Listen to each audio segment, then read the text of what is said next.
सही चल रही थी, जिसमें दोहा हमने 10 पूरे कंप्लीट कर लिए हैं। आज मैं आपको दोहा संख्या 11 समझाने जा रही हूँ। ये जो बिहारी सस्सई है, ये RPSC college lecturer, RPSC first grade, RPSC second grade, इसके अलावा अन्य एग्जाम में भी इसके दोहे पूछे जाते हैं। मेरा टारगेट है आपको कॉलेज लेक्चरर का पूरा सिलेबस मैं दोबारा से आपको अच्छी तरह से करवाने जा रही हूँ। जो भी कॉलेज लेक्चरर के स्टूडेंट हैं वो मेरे चैनल से जुड़ जाना।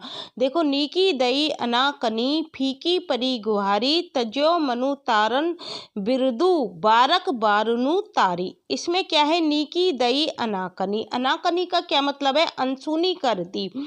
फीकी पड़ी गुहारी, जो गुहारी मतलब पुकार है वो क्या हो गई? फीकी पड़ गई। फीकी का क्या मतलब है? निष्प्रभावी हो गई। गुहारी का क्या अर्थ आया है? पुकार। तज्यो मनु तारण बिरदु, बारक बारनु तारी। इसमें क्या है? बिरदु मतलब प्रशंसा। किसने प्रशंसा पाई थी? भगवान विष्णु के लिए आया है कि ऐसा लग रहा है कि आपने एक बार प्रशंसा पाकर वो क्या कर लिया है? तारणहार की ही उपाधि छोड़ दी है।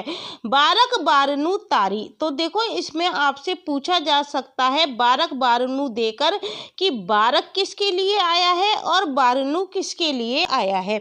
तो बारक आया है एक बार के लिए और बारनु आया है हाथी के लिए।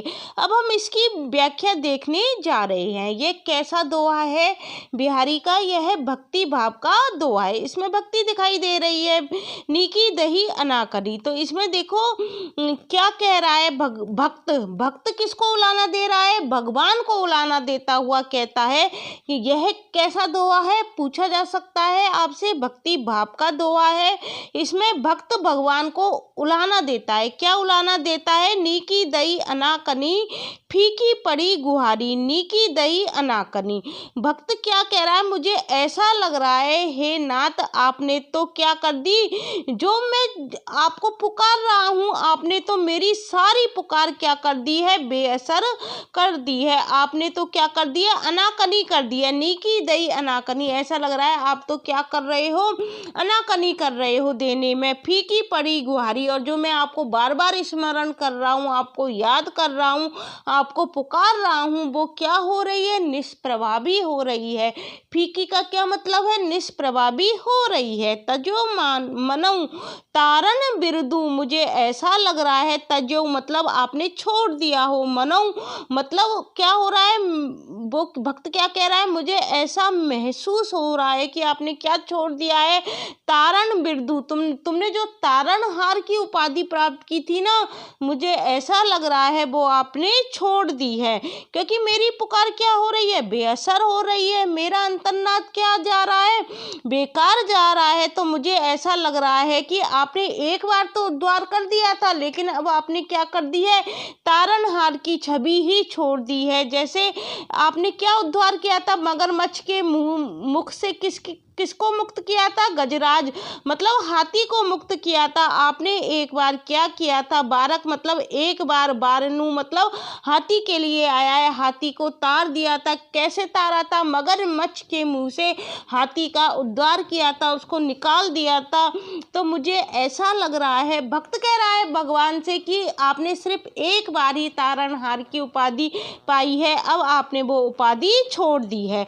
तो देखो, इसमें क्या पूछा जा सकता है विशेष में कि इस पद में कैसा भाव व्यक्त हुआ है? तो कैसा भाव व्यक्त हुआ है? भक्ति भावना का तो हुआ है, लेकिन इसके साथ साथ ही भक्त किसको उपालंब दे रहा है? भगवान को उपालंब दे रहा है। तो इसमें हमको क्या दिखाई देता है? उपालंब का भाव भी व्यक्त हुआ है। कवि ने इसमें क्या प्रयोग किया है? यथास्थान मुहावरों का सफल प्रयोग करके क्या किया है? अभिव्यंजना को इसमें सशक्त बनाया है। अलंकार इसमें देखो पूछे जा सकते हैं। जैसे ये दे दिया जाएगा आपको, तजो मनऊ तारण बिरदू में कौन सा अलंकार अलंकार हैं। जहाँ मनु, मनऊ, मानव शब्द आ जाते हैं वह कौन सा अलंकार होता है? उत्प्रेक्षा अलंकार होता है। और बारक बारनु में कौन सा अलंकार है? सभंग यमक अलंकार है। बारक का क्या मतलब है? एक बार। और बारनु किसके लिए आया है? हाथी के लिए आया है। किसके लिए आया है? हाथी के लिए आया है। तो ये क्या है इसमें? और संपूर्ण दोहे में इसमें क्या है? संपूर्ण दोहे में इसमें वक्रोक्ति अलंकार है। कौन सा अलंकार है? वक्रोक्ति अलंकार है। और इसमें कौन सा अलंकार है? बारक बारनु में यमक अलंकार है। कौन सा अलंकार है? यमक अलंकार है। तो अब हम करते हैं दोहा संख्या 12 की व्याख्या। देखो इसमें क्या बताया गया है। चितई ललचोए चखनु, डटी घूंघट पट महा, छलसो चली छुवाए के, छिनकू छबीली चाहा।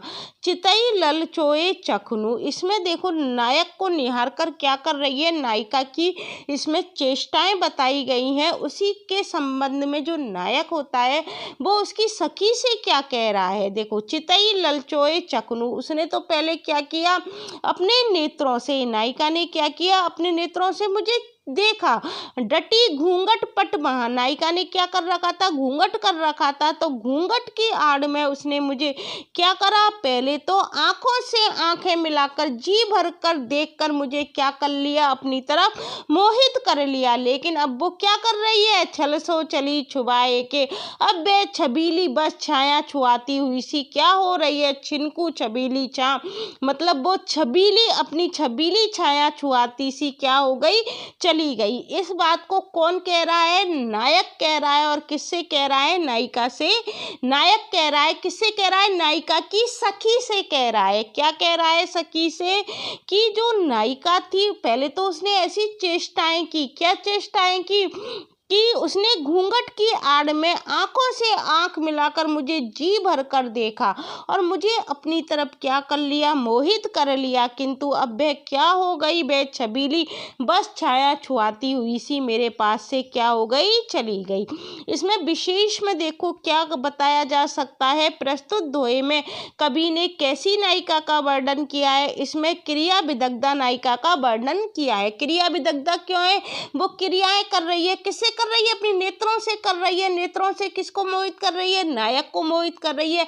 नायक की आंखों में अपनी आंखों को डालकर नायक को अपनी तरफ वो क्या कर रही है? मोहित कर रही है। इसलिए कैसी नायिका हो गई? क्रिया विदग्धा नायिका हो गई। नायिका लोक लाज के कारण क्या करती है? नायक के शरीर का स्पर्श नहीं कर सकी, किंतु क्या करा उसने? उसकी प्रति छाया को छूकर वो वहां से निकल गई। अर्थात उसकी प्रति छाया को स्पर्श करके उसे अवश्य ही क्या हुआ? किंचित संतोष प्राप्त हुआ होगा। इसमें कैसी नायिका का वर्णन किया गया है ये आपसे पूछा जा सकता है। इसमें पर किया क्रिया विदग्धा नायिका की कायिक चेष्टाओं का प्रभावोत्पादक वर्णन किया गया है। कायिक चेष्टाएं कैसे हो गई? उसकी आंखों से उसने क्या की है? चेष्टाएं की है। तो उसकी कैसी क्रियाएं हो गई? कायिक चेष्टाएं हो गई। और कैसी नायिका है? परकीय क्रिया विदग्धा नायिका है। वो किसी अन्य नायक को देखकर क्या हो रही है? मोहित हो रही है। अलंकार कौन सा हो गया? वृत्यानुप्रास। किसमें है वृत्यानुप्रास? छिनकू छबीली छाह में। जहाँ दो से अधिक बार वर्ण की आवृत्ति होती है वह कौन सा अलंकार होता है? वृत्यानुप्रास अलंकार होता है। तो ये हमने कौन सा दोहा पढ़ लिया? 12वां दोहा पढ़ लिया। 11वां दोहा भी हमने पढ़ लिया। आप मुझे कमेंट्स करके इसका आंसर बताना कि बारक बारनु है, इसमें क्या है? यमक अलंकार तो है ही। आप मुझे ये बताना कि इसमें सभंग अलंकार है कि इसमें अभंग अलंकार है और क्यों है। ये सब आप मुझे क्लियर करके कमेंट्स बॉक्स में इसका आंसर देना कि मैंने ये इधर सभंग यमक सही लिखा है या गलत लिखा है। ये आप मुझे कमेंट्स करके बताओगे कि बारक बारनु में कौन सा अलंकार आएगा? सभंग आएगा या अभंग यमक आएगा? ये मुझे आप कमेंट्स करके बताओगे। ये आपका क्या है? एक तरह से आप इसको होमवर्क मान सकते हो। मैंने इधर सभंग लिखा है, आप मुझे बताना सभंग आएगा कि अभंग यमक अलंकार आएगा। ये आप मुझे क्लियर करके बताना। यदि आपको मेरी वीडियो अच्छी लगती है तो प्लीज़ इसे अन्य लोगों के लिए भी शेयर करना मत भूलना। आज हमने 11 और 12 दोहे पूरे कर लिए हैं और इसमें मैंने आपको बता दिया है किस तरह के क्वेश्चन बन सकते हैं। क्वेश्चन किस में से बनते हैं? विशेष के अंतर्गत बनते हैं। विशेष में जो आता है ना कि कैसी नायिका का वर्णन किया गया है, इसमें कैसा भाव परिलक्षित होता है, एग्जामिनर यहाँ से ही क्वेश्चन बनाता है। कल हम 13 और 14 पद की व्याख्या करेंगे। Thank you guys.